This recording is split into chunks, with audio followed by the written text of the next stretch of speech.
Hi, everyone. Judge Andrew Napolitano here for Judging Freedom. Today is Monday, December 2nd, 2024. Larry Johnson will be here with us in just a moment on taking Russia seriously and what is happening in Syria.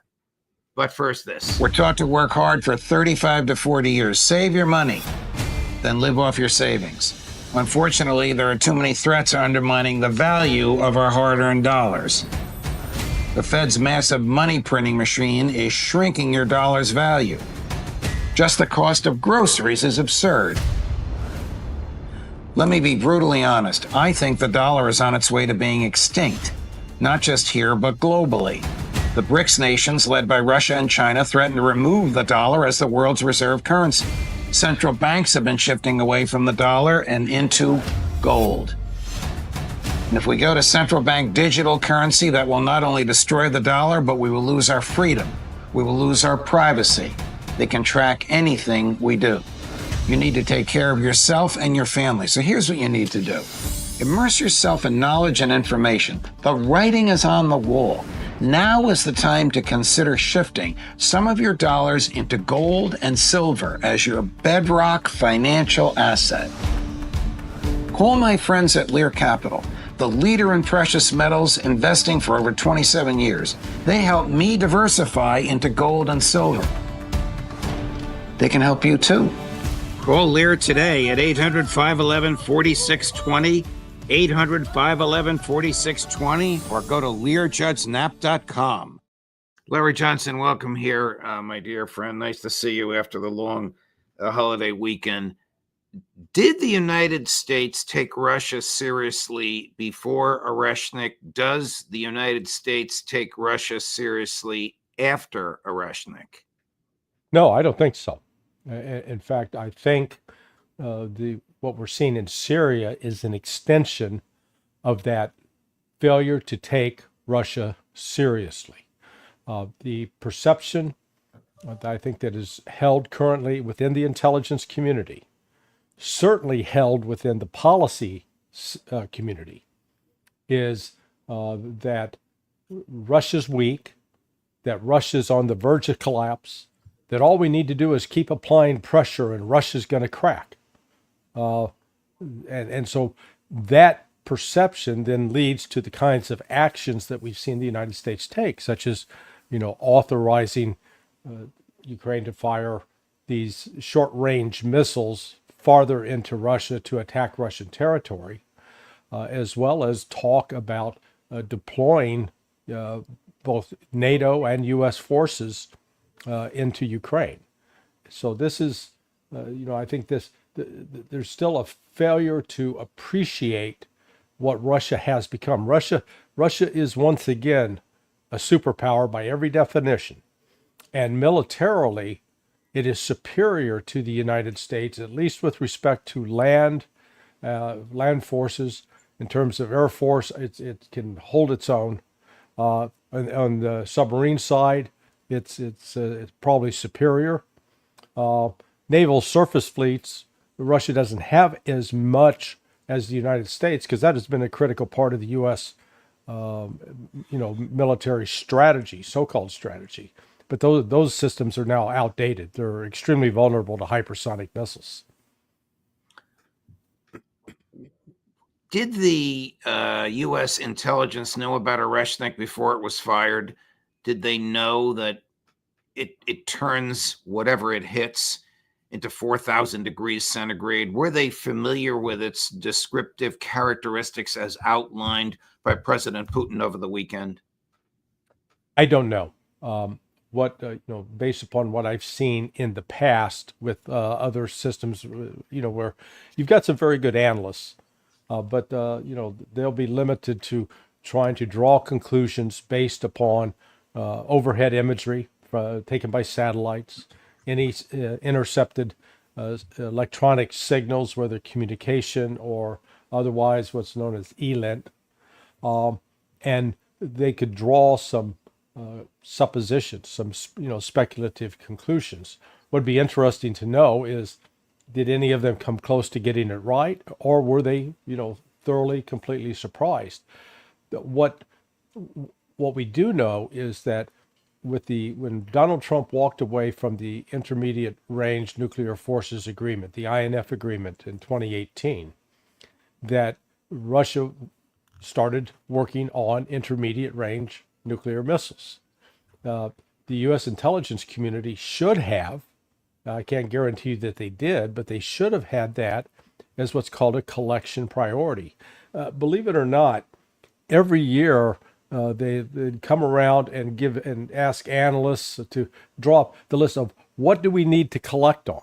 And then they'd actually put together a list of collection requirements, and then those requirements are sent out to the intelligence collectors. So, for example, the CIA chief of station, he would have 5 or 6 different things that would be identified as what he or she needed to collect on.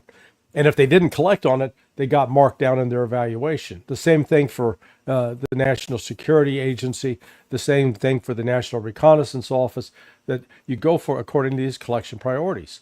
So I can't even assure you that it was on the collection priority list. It should have been, but we don't know. Has the United States developed a comparable weapon? No. I can't tell you how I know that, but just let me say that no, we haven't. But I'll just leave it at that.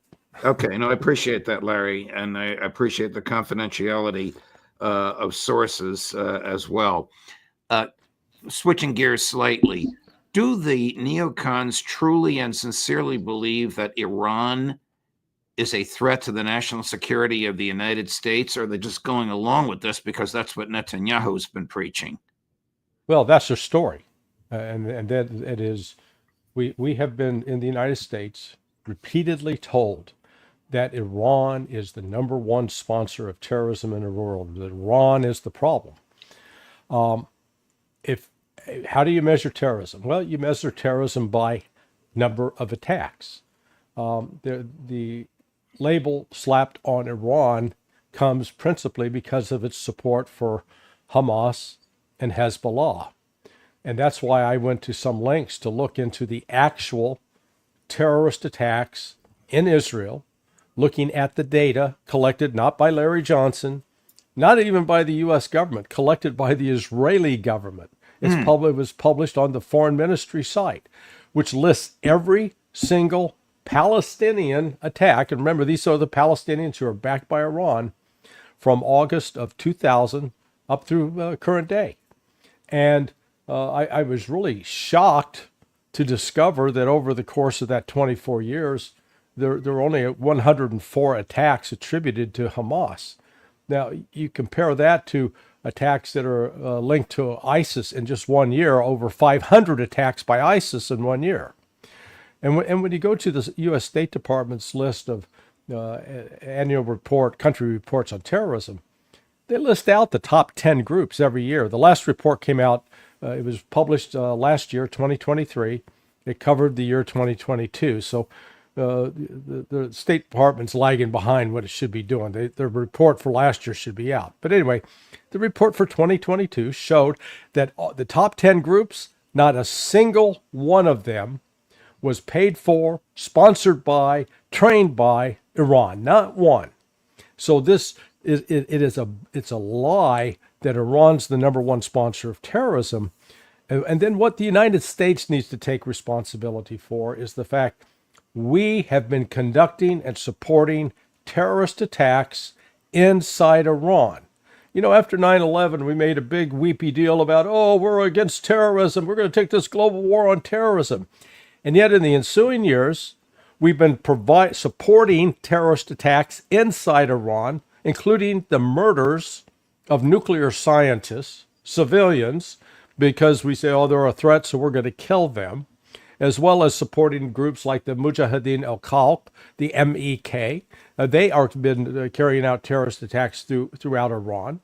So our hands are certainly dirty there. And then when we get into Syria, we have been providing weapons, sometimes indirectly, to Islamic extremists, jihadis, the very type that we accuse of blowing up, flying planes into the World Trade Center. So So that's why I say this portrayal of Iran is the great Satan for us, because they call us the great Satan, and frankly, with good reason. Our hands are not clean when it comes to Iran. We have a long, long history of meddling. I'm going to ask you about what's going on in Syria in a minute, but your terrific description of America supporting the worst type of terrorist groups reminds me, and I'm not a fan of Churchill, of that one-liner of his. There are no lasting friendships. There are no lasting enmities. There are only lasting interests. But he was right, and and what you've just described is an example of that. What is going on in Syria today? Can you even tell us who's fighting whom? The West is trying to destroy Syria, and the West is using Turkey and this radical Islamic sect known as HTS as a proxy. But let's remember this goes back years. In 2011, the United States, during the so-called Arab Spring, with the backing of Gulf Arabs, targeted Syria specifically to try to take out Bashar al-Assad. Why? Because Assad was seen as too closely aligned with Iran. This was a way to attack and weaken Iran. And that attack was entirely to serve Israel's interests, to get rid of Iran, because it's Israel that views Iran as the ultimate threat in the region. And you know, perhaps with good reason, but Iran is fighting on behalf of the Palestinian people, and Israel is committing genocide on the Palestinian people. So you go back to 2011 when the United States started collecting weapons in Libya, collecting those, putting them in Benghazi, right, servicing those weapons, and those weapons were shipped out of Benghazi. Yeah, there's an old familiar. There's an old familiar word, Mrs. Clinton. Yeah. And those weapons were shipped to Turkey. We were coordinating with Turkey back then, and then Turkey would take those weapons and deliver them to these radical Sunni extremists that Alistair Kirk talked about earlier on your show. You know, they're called takfiri, which means they're the ultimate apostates. They hate everybody. They hate Sunnis, they hate Shias, because they think they're the only truth bearers for Allah. And so they'll go out and kill everybody. So that's what the Turks were doing. In fact, the attack in Benghazi that took place in 2012 occurred because a week before that attack, David Petraeus, CIA director, flew to Turkey and he said, "Hey guys, we're going to have to suspend this weapons shipment for a bit. Barack Obama's worried that it could impact on his election because the campaign was heating up. And so we're going to put a halt to that." Chris Stevens, the ambassador, went to Benghazi specifically to meet with the Turkish counterpart from their embassy in order to, finish the arrangements on that. And that's when that attack took place. So now what's happened is, in part, the United States and Great Britain, I believe, have created this with Turkey's full cooperation and participation. It now is clear. This offensive that coincided with this imposition of the ceasefire between Israel and Lebanon. And by this pressure to try to destroy the government of Bashar al-Assad, and at the same time force the Russians to flood troops into the region as well, because again, remember, the British and American intelligence believe that if they can put this kind of strain on Russia, it'll take some of the heat off in Ukraine.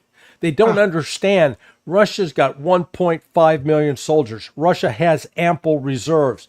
Russia can actually walk and chew gum at the same time, unlike the United States, unlike Great Britain. Isn't Ukraine effectively over, or do these madmen still think? And I got to tell you, I heard General Kellogg over the weekend. I don't know if you know him. You certainly know of him. Right. Make some comments about the need to resist Russian aggression in Ukraine. Similar comments to what Mike Waltz said 2 weeks ago. Are these people delusional? Yes, in short. It goes back to what's called confirmation Larry, bias. this is supposed to be a new team from a peace president, and it sounds like it's the same mentality as Tony Blinken and Jake Sullivan. Yeah, if you voted for chocolate ice cream, you're getting vanilla. So they haven't changed at all. And part of it, again, it goes back to what people believe about the situation. They believe that Russia's an authoritarian state. And Judge, let me emphasize in this, the way this is presented to the average person, not just in the United States, but around the world, this is sold as some sort of struggle for freedom. This is based in some sort of ideology. We're here for freedom and democracy. And that's a bunch of crap. That's a lie. This is about money. This is about the United States, for example, getting rid of the Nord Stream pipeline so Europe has to buy our natural gas. They don't want Russia selling that cheap natural gas to them because that hurts our ability to make money. Why do we want Russia? Russia's got all these natural resources. They shouldn't have all those. How about Syria? Well, Syria's got plans in place that there were going to be, there's hopes to build 2 pipelines. One pipeline would come out of Iran, go across Iraq through Syria, and then have an oil terminal there in Syria where oil could be picked up from the Mediterranean and shipped all over. Oh, the West can't have that. So that's why we're busy trying to overthrow Bashar al-Assad. Get him out of the way so we can get a friendly ruler in there. And then guess what? This oil pipeline will come out of Qatar. It'll go up through Saudi Arabia. It'll cross Jordan. It'll then go through Syria. And gee, where does it end up? Oh my God, it'll end up in Turkey. And so Turkey winds up being the economic benefactor out there. That's what this is all about. This is about money. This isn't about Islam versus Christianity. This isn't about freedom versus authoritarianism. Those are all deep state lies. It is the money. Follow the money. Is there any connection between the description you just gave and President Trump's murder of General Soleimani during his first term? Yeah, I think so. I kept hearing about, oh man, Soleimani is such a bad guy. Oh, look, Soleimani was a general, and the thing we don't like to admit when it comes to Iran and so-called Iran involvement with terrorism is Iran's been attacking almost exclusively military targets over its history of so-called terrorism. We say, oh, they're terrorist attack against the Marine barracks. Well, guess what? Military target. We had Marines there. They get guns. I don't put that in the same category as some suicide bomber that walks into a cafe where you got, a lot of civilians just trying to have lunch and blowing himself up. That, I think, is the actual definition of terrorism. The use of violence against civilians for political means. But when you're using violence against soldiers for political means, you know what? Let me think. There's a 3-letter word. That's called war. Right. All right.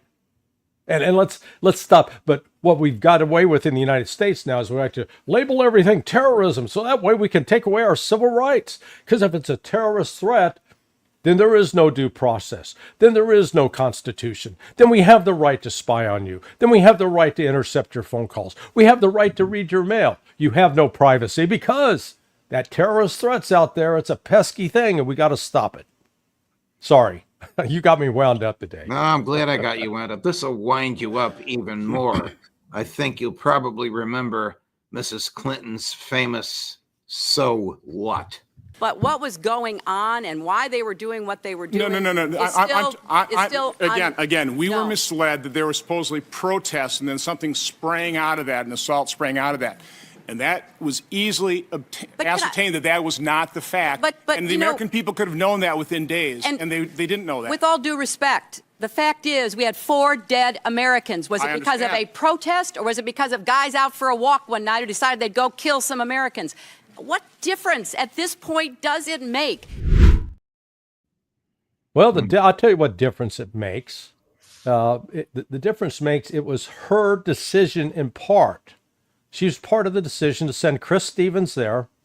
hey, go talk to the Turkish consul general and inform him that we're cutting off all further movement of weapons out of Benghazi.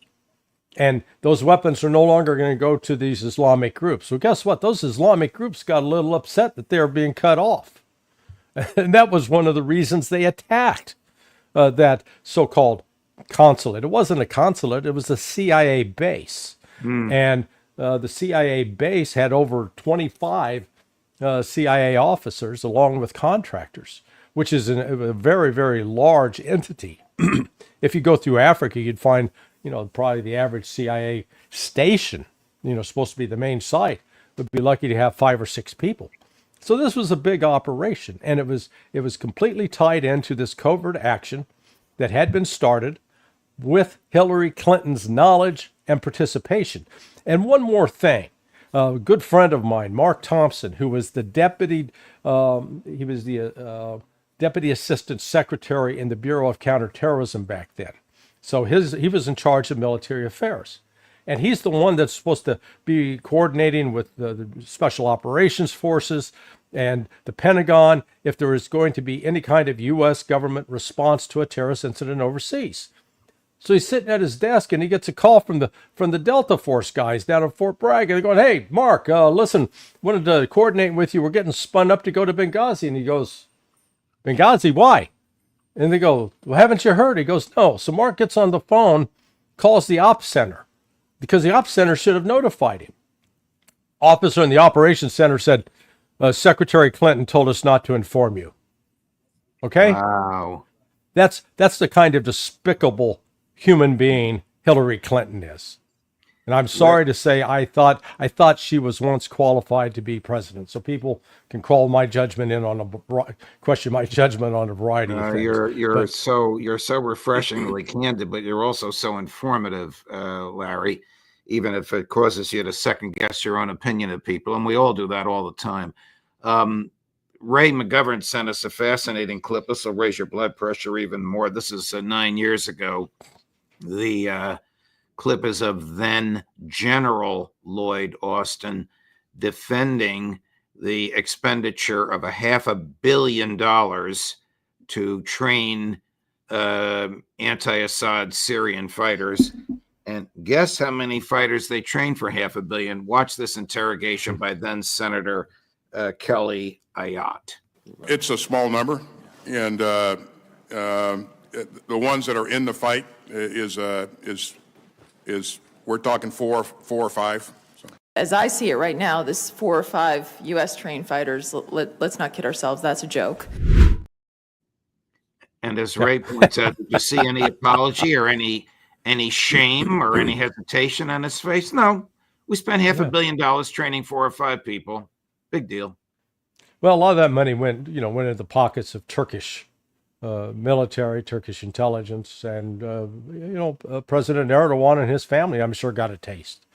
This one of the real problems here is Tayyip Erdogan, and he's actually by foolishly casting his lot now with the United States, with Great Britain, in this bid to destroy Syria. I think he's probably ended up destroying himself, because unlike what happened in 2011, 2012, when that war kicked up against Bashar al-Assad, Assad was all alone with the exception of some support from Iran for about 3 years until Russia intervened.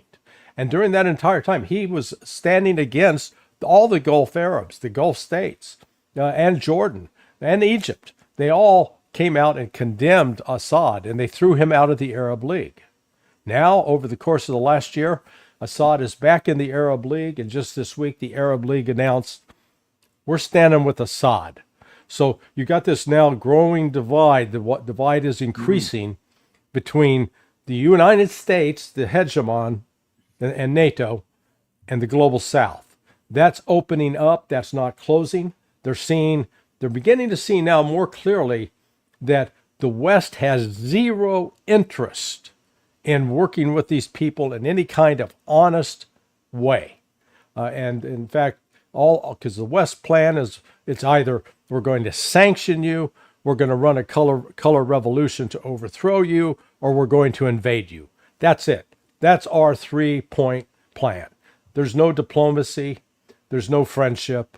There's no mutual understanding. It's got to be our way or the highway for you. What a strange character Erdogan is. Is he still trying to join BRICS while he's doing this? Yeah, I think he's now, his invitation to BRICS will be rescinded. Until Turkey has a change in leadership. And I wouldn't be surprised that this is certainly damaged. He's already betrayed Vladimir Putin a couple of times. And I think Putin may have reached his limit with this character now. To call Erdogan a scoundrel would be an insult to scoundrels all around the world. Larry Johnson, thank you very much, my dear friend. Great explanations of this morass going on there. And we'll look forward to seeing you at the end of the week with Ray McGovern. All the best. Thank you, Judge. Pleasure, my friend. Coming up at 4 o'clock this afternoon on all of this, Scott Ritter.